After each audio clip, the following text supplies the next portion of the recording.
Good afternoon, brethren. This is Big Judah coming to you guys from California. Before I begin, give all praises to the Most High, Yahweh. Acknowledgement to the earthly mother, who is wisdom, who is the Holy Spirit. Acknowledgement to Yahweh Shai.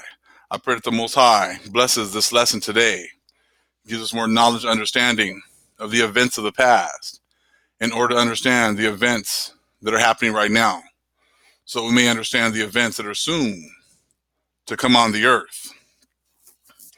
Been doing a lot of reading and studying, and the Spirit's been working pretty heavy with me, giving me some more understanding in order for us to share with the family. And today we're going to be starting off talking about the theory of evolution. And what we have to understand is when we're getting all these theories, if it's coming from a Gentile, we should know at this point to look the opposite direction. We're going to learn how this theory of evolution has been absolutely destroyed by the Most High. The Father has left plenty of landmarks that will pretty much destroy that whole thought process. And you can kind of see why the Most High has allowed these Gentiles to come up with these theories in order to keep many of our people, in the dark. What we were taught was, and this is something they push in school, but when I was kind of looking at this information, you just realize this is only a theory from the 1800s. A lot of these theories aren't very old. They're very new thoughts and new ways of thinking. And we were inundated with this information. And when you get, when they kind of push it in schools, you think that this, hey, this is the way it is. This is, etched in stone. But this was just some Edomite theory that was pushed on us as a fact, like always. How, we pretty much started out as apes and then we morphed into humans. The whole gist of this is that over time, we move from being a primitive species to a more complex species. And that's kind of like what's been pushed in this society, that things are always getting better. We're getting more advanced, and we're getting more advanced in medicine. Our military is the best ever, and our society is the best ever. That's what's being pushed with this whole, Darwin's theory of evolution. What you're going to realize is that the opposite is true. And the Most High has left landmarks in order to prove that we are not getting better as time progresses, but we are getting worse as time progresses. So it's the total opposite of what we've been taught. But this is actually also a biblical concept. The Most High put this in my head a couple days ago. And then, yesterday I'm like, well, how does this connect to the scriptures? How does this connect, as things getting worse over time? How does that work in the scriptures? And then in a minute, I'll show you what the Most High showed me. But, like usual, Esau and the Gentiles come up with theories, but then there's very few facts to support their theories. But they still teach these as a fact nonetheless. Like this right here. There's no fossil record found of apes turning into humans. But it's like, they even though there's no facts, they still push it. I was watching a video the other day, and it was a Hebrew camp. It was actually Sakari was debating with a Gentile about the Bible. And it was a good video. I said Sakari did work, like usual, and showing how the, their superior knowledge of the scriptures. But the main thing I look at is this, like this. The same thing as this right here. There's no fossil record found. These Gentiles have not produced any scripture that shows how they have any authority over the scriptures. They have not, these Gentiles have not produced anywhere where it says Gentiles will be leading Hebrews into the kingdom. But they're steady still grabbing our scriptures and trying to teach us our scriptures, even though they can't find any scripture anywhere in there where it says that Gentiles are supposed to be teaching Hebrews. Like I said, it's the other way around where the Hebrews are supposed to be teaching everyone else. But like I said, it doesn't matter if they can't find any scriptures that support, the fact that they want to be teaching us, because they're going to do it anyways. So just like there's no fossil record that proves that, apes were, or chimpanzees were, changed into humans, it doesn't matter if there's any, proof of that thought or theory. They're still going to teach it. So I just find it kind of funny when I sit there and look at Gentiles trying to teach or debate.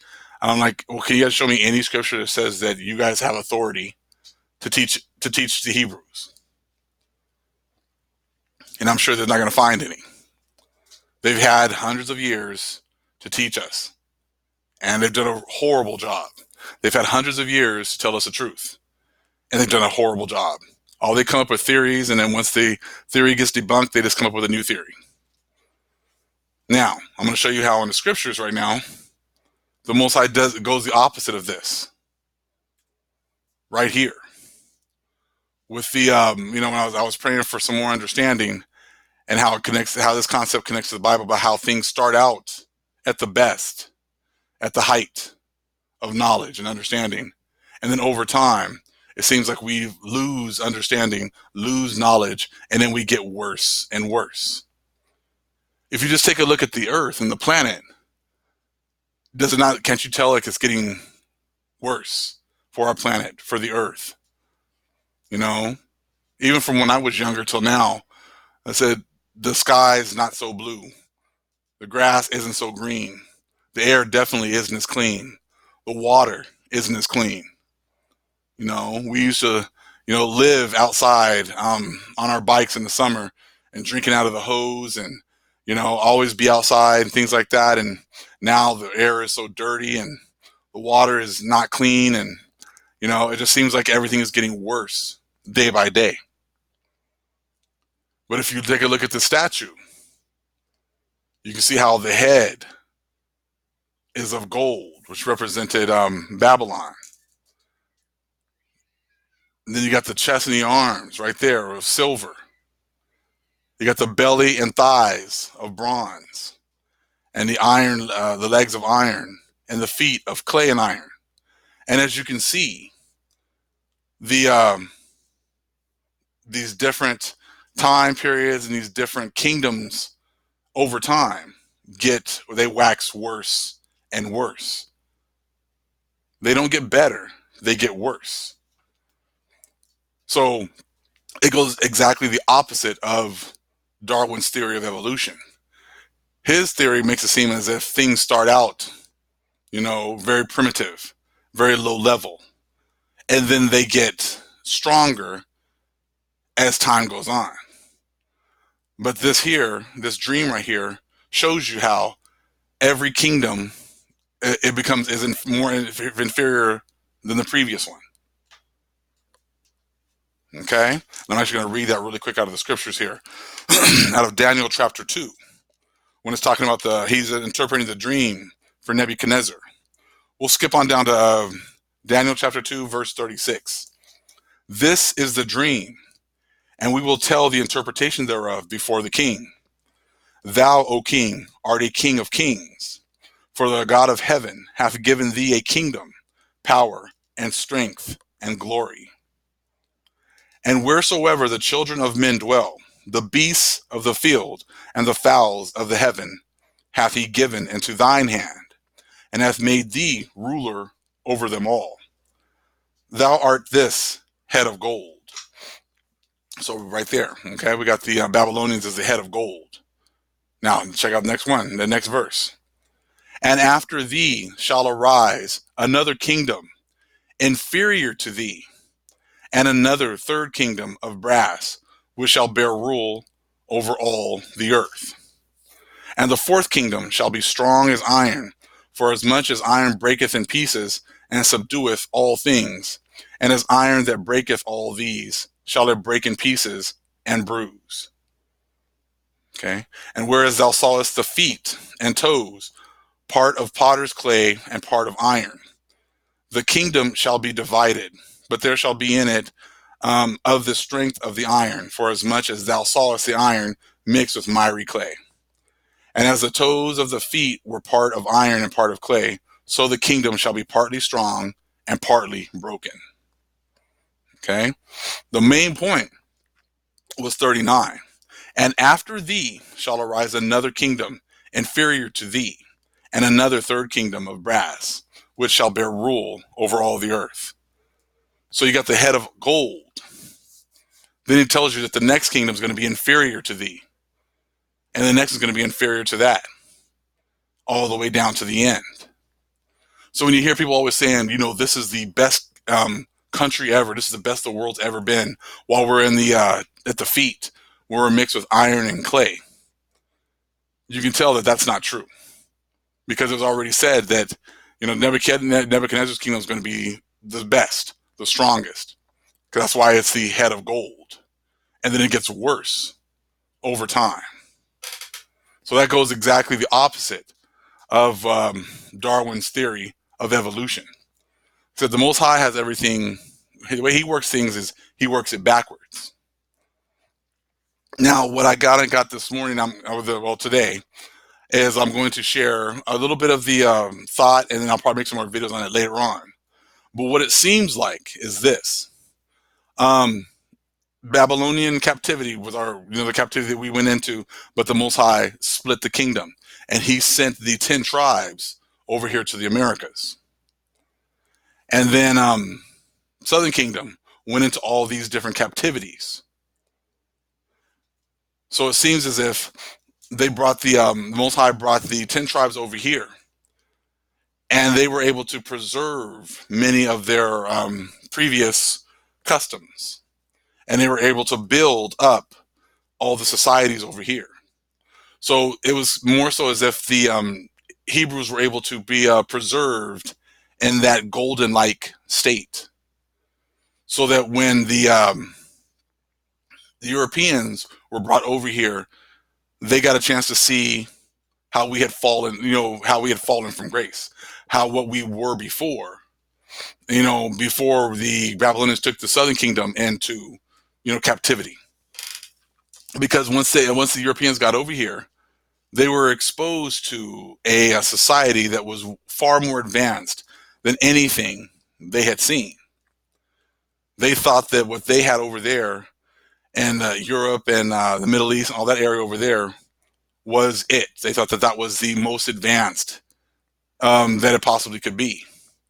But once they got over here to the fourth part, they realized that that wasn't true, and that the people over here, the Hebrews that were here, were heads and shoulders above anything that they had seen over there.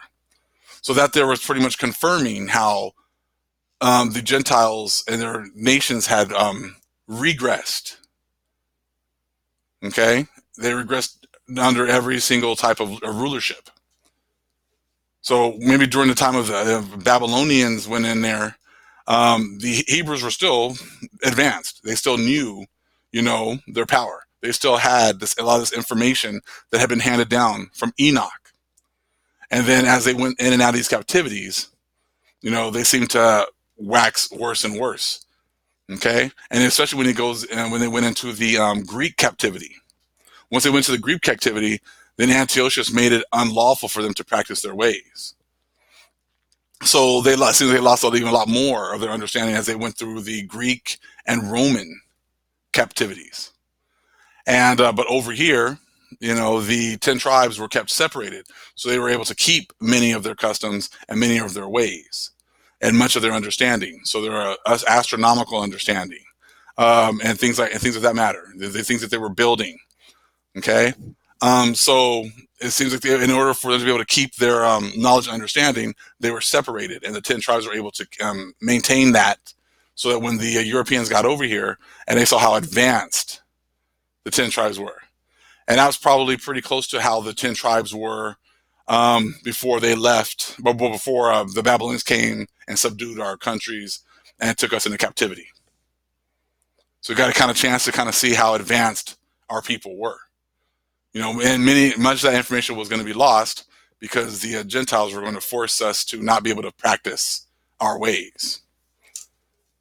Okay, so now let's take a look at some of the examples of how much more advanced our golden age was, as far as Hebrews as well. We had our golden age where we had knowledge and understanding, where we had our king, David. Okay, we had Solomon. Solomon was the wisest of all.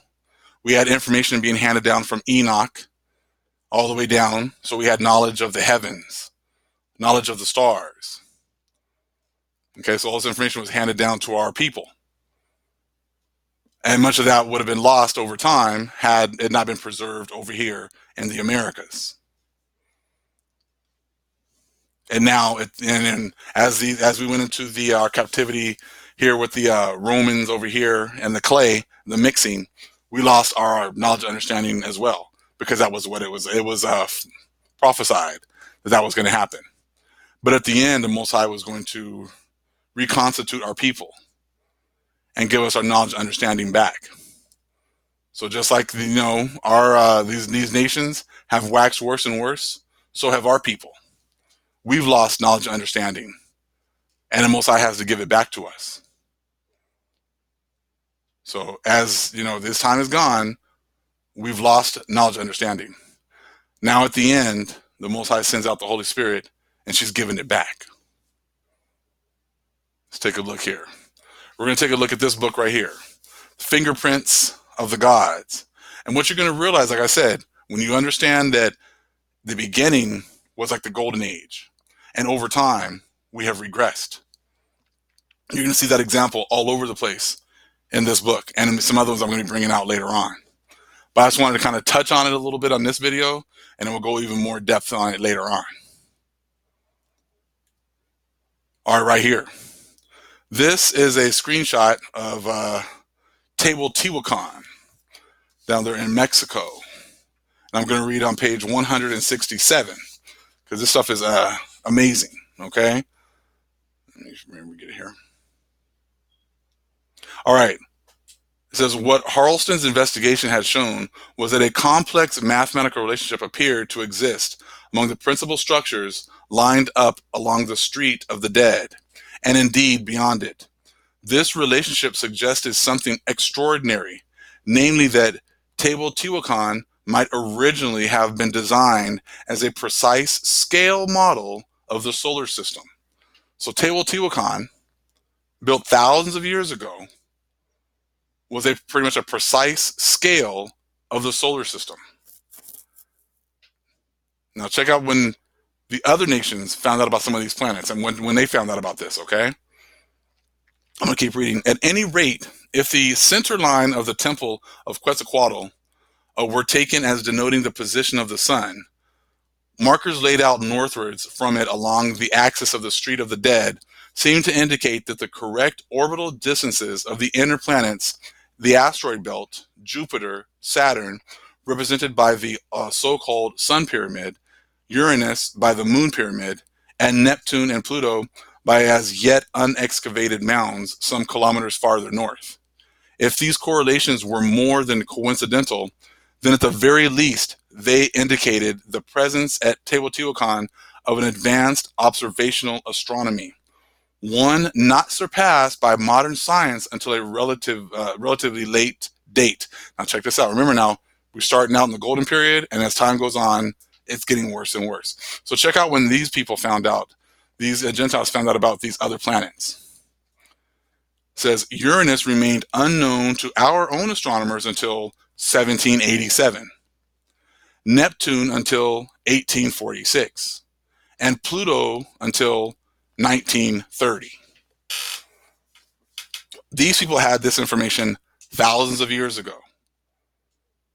But because things evolve backwards, they go from knowing everything to knowing less and less. This information wasn't even discovered by the Gentiles until, Pluto until 1930, Neptune 1846. Okay? So Uranus 1787. See that? So it's going the opposite direction of what you would think. All right? So I wanted to talk about that one. So that's one example. Let me find another one I want to get into real quick. So we got the solar system. They had a whole precise scale of the solar system. and you can select the asteroid belt. Okay, the only people this information was given to was first to Enoch, and he passed it down to his children. So they try. A lot of these books try to give credit to the Egyptians, but the Egyptians were taught by Abraham. So they're always trying to give anybody else the credit except for the Hebrews, and we already know how that works. Okay, that's nothing new. All right, so we got that one right there. Let me see which one I want to get into next.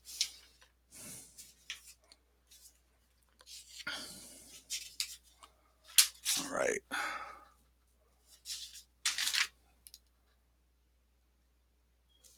All right, here we go. So I'm bringing this to you guys pretty quick. 67. Yes. All right. There's some other information here that pyramids actually being set up to match constellations right here as well. Okay, so we got different stars, and so we have different pyramids set up in different areas to match constellations. Okay, that'll be another one as well. I went too far in my notes here. I have a lot of notes on this information. All right. 76, okay. Talking about how they had to build a lot of this information, build a lot of these pyramids, and they built them based off of stars. And this is what it says about that. Go back here to this one. It says how they had to build a lot of these things. I'm going to read this one right here. It says, what this meant, of course, was that at least one of the main functions of the pyramid here at Teotihuacan had been to serve as a perennial clock, precisely signaling the equinoxes and thus facilitating calendar corrections, as and when necessary for a people apparently obsessed, like the Maya, with the elapse of measuring of time. Another implication was that the master builders of Teotihuacan must have possessed an enormous body of astronomic and geodetic data, and referred to this data to set the sun pyramid at the precise orientation necessary to achieve the desired equinoctial effects. And so he had to get all this information. Where are they getting all this information from? I mean, this stuff is amazing. You have to sit and know where the planets are, where other people didn't even realize where these were at until, like, the 19th and 20th centuries. And then what he's referring to right here is this one thing about this thing here. It was a second shadow. Let me read this one here. Another peculiar event here that they actually formed from one of these pyramids. Okay, it goes Pyramid of the Sun, Teotihuacan. It says a more curious but equally deliberate effect could be observed on the equinoxes on the 20th of March and the 22nd of September. This is actually page 175 of the Fingerprints book. Then the passage of the sun's rays from the south to the north resulted at noon in the progressive obliteration of a perfectly straight shadow that ran along one of the lower stages of the western facade. The whole process from complete shadow to complete illumination took exactly 66.6 seconds. It had done so without fail, year in, year out, ever since the pyramid had been built, and would continue to do so until the giant edifice crumbled into dust. This is showing you how the Most High had set up these buildings here in order for us to be able to realize that this was a golden age that we had before, that is unequaled and unmatched as time progresses.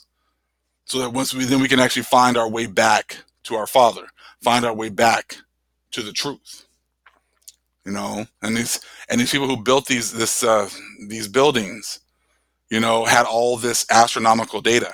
And it talks about that when in one of the Archaeology Book of Mormon, about how I made a video on it, and how, let me see if I can find it real quick. They were actually saying that the Mayans were part of the Hebrews, and that they had gotten all their information from the Hebrews, from their ancestors, because that's where they were from, because they were Hebrews as well. Okay, and I had already done a video on that a couple weeks ago, And they were finding, it's just amazing because now the Most High has given us this knowledge, understanding back. And, you still have people that are naysayers and things like that, but they're not bringing forth any information to debunk any of this. They said these are our people here. They were able to, they had all this information that was given to them by Enoch and sent down generation to generation. And the Most High said we were going to lose our knowledge, understanding, but he would leave these markers for us to be able to find our way back to this understanding. And what's amazing is that right now, modern day science are still figuring out things that these buildings actually, have hidden in them as far as information is concerned. Okay, so you got these in the line to the stars right here. This one was actually a really cool amount of information right here. Check this one out. About these are the pyramids over in Egypt, Giza. Okay, let me see here. Huge. I'm making sure I got the right information before I start to read it to you guys. Okay. They found out in the 1990s that these three pyramids were actually aligned to the belt of Orion. And they didn't even realize this until the 1990s, which is pretty amazing to think that they've had access to these and they still find out all this information all the way up to this point as well. There's so much information. And then let me see here. Let me find this one. Here we go. It says, in 1993, there was an astonishing new discovery which suggested that there was much still to learn about ancient Egypt. The discoverer, moreover, was not some astigmatic archaeologist sieving his way through the dust of ages, but an outsider to the field. Robert Bauval, a Belgian construction engineer with a flair for astronomy, who observed a correlation in the sky that the experts had missed in their fixation with the ground at their feet. This is actually page 354, okay? What Bauval saw was this. As the three belt stars of the Orion constellation crossed the meridian at Giza, they lay in a not quite straight line, high in the southern heavens. The two lower stars, Al-Nitak and Al-Nilan, formed a perfect diagonal, but the third star, Mintaka, appeared to be offset to the observer's left. That is towards the east, okay? And I'm not going to read all the different information here. I'm going to go on here. It says, however, the real surprise revealed by Bauval's astronomical calculation was this. Despite the fact that some aspects of the Great Pyramid did not relate astronomically to the pyramid age, the Giza monuments as a whole were so arranged as to provide a picture of the skies, which alter their appearance down the ages as a result of precession of the equinoxes. And we'll get into that in another video. Not as they had looked in the 4th dynasty around 2500 BC, but as they had looked, and only as they had looked around the year 10,450 BC. This precession of the equinoxes is something else I'm going to be getting into. It's a pretty technical information. But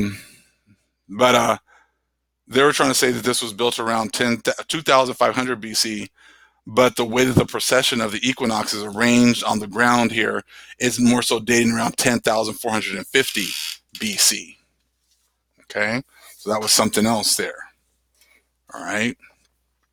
So like I said, there's a lot of information that is still, it's being hidden, and the Most High hid it with math, a lot of different math, computations and things like that, in order to that, no matter what language you speak, math would be like the universal language. And there's all this other information that's showing you how we went from being a golden age with all this information to now at the end, not having very much information at all. It says pyramid complexes in China, Mexico, and Egypt are aligned to the Orion constellation. But we know our people were all over the place, building things, people who are, China wasn't China like it is today. Mexico isn't Mexico like it is today, and neither was Egypt like it was today. The people that were there, may have been working together. Who knows? I said how all this worked out. I said, but the fact is that a lot of this information um, has been hidden, but we seem to have had a lot more understanding back then. Especially if people now aren't even realizing a lot of these things until recently, about the solar system, about how there's aligned to the how it's aligned to constellations of Orion, how these things go with the equinoxes, the precession of the equinoxes. There's a whole lot of other information that's going to be coming out. Okay. One other thing, actually, I'm going to go back here and show you is about pi. Let me get this real fast. Like I said, what you're seeing is a lot of Gentiles always try to take credit for everything. It's funny how when you read these books, they're always trying to go to the Greeks and how the Greeks were the first to do this and the Greeks were the first to do that. But even back then, the Greeks admitted that they went and learned a lot of this stuff from the Egyptians. They didn't come up with the stuff on their own.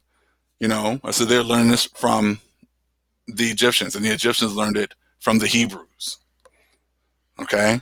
So one thing I want to read here is, let's see, about the pi. They were talking about how they wanted to make it seem like a Greek dude came up with pi. It says, yet they're discovered. This is page 177 of the same book, Fingerprint of the Gods.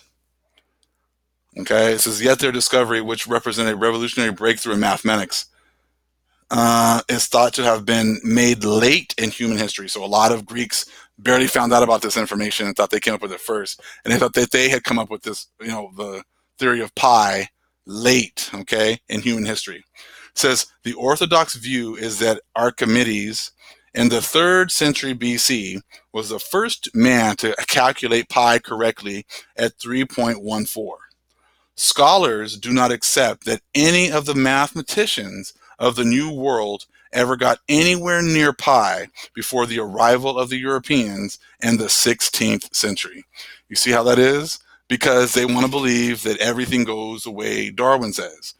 It gets progressively more complicated. Everything is increasingly more complex as time goes on. But what they're going to find out is it's the opposite. Our people knew about this stuff thousands of years ago. They already knew about this stuff thousands of years ago. In fact, they knew about it so long ago, they were putting it into their buildings. That's the thing with a lot of these Edomites and a lot of these Gentiles. You guys are very late to the game. You guys barely find out about something and you think you were the first ones to come up with it, not realizing that that's old news for our people. We knew about that stuff thousands of years ago. Okay. Let's continue to read a little bit more. So I'm going to read it again. Scholars do not accept that any of the mathematicians of the New World ever got near pi before the arrival of the Europeans in the 16th century. Like I said, that's just like about arguing with Gentiles about our scriptures. Why? They're not going to accept it because they want to believe that, religion or the belief in the Most High has evolved, and now they're at the pinnacle of that belief system when they're actually at the base bottom level. We had a much better understanding of our Father thousands of years ago than we do now. Mostly because the Most High used the Gentiles to hide all of our information, and the Most High turned his face away from us and took the Spirit away from us. But now he's giving it back. Let's continue for a little bit more. Okay. Scholars don't accept that any of the mathematicians of the New World ever got anywhere near pi before the arrival of the Europeans in the 16th century. It is therefore disorienting to discover that the Great Pyramid at Giza, built more than 2,000 years before the birth of Archimedes, and the Pyramid of the Sun at Teotihuacan, which vastly predates the conquest, both incorporate the value of pi.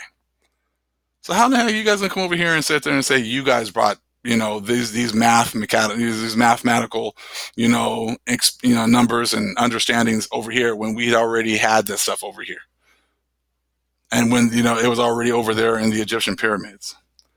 It says they do so, moreover, in much the same way, and in a manner which leaves no doubt that the ancient builders of both sides of the Atlantic were thoroughly conversant with this transcendental number.